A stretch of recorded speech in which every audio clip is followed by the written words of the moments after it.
and I think I mentioned to you that that was something akin. Jung had this idea that people's shadows reach all the way down to hell, which is actually a very frightening concept.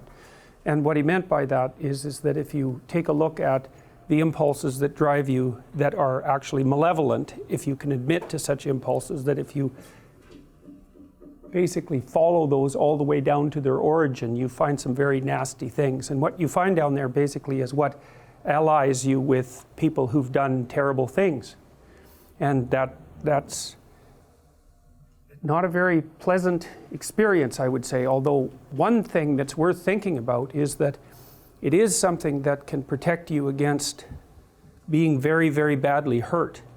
Because one of the things that characterizes people who develop post-traumatic stress disorder is that they're often naive, and then they encounter something that's really not within their framework of thinking, and it's usually something bad.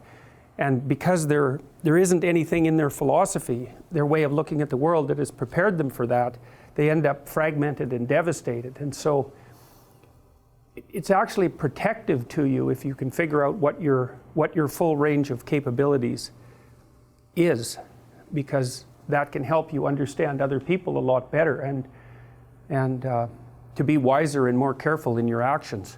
It's also useful, I think, if you want to convince yourself to act properly, because if you regard yourself as harmless, which is a big mistake, then nothing you can do is really that bad, right? Because you're harmless after all. But if you understand that you're seriously not harmless, then that can make you a lot more careful with yourself. And I would say that's especially true maybe when you have kids and you start dealing with your kids. If you know that what you're capable of because you're human, then that can motivate you to be much more careful with what you say and do.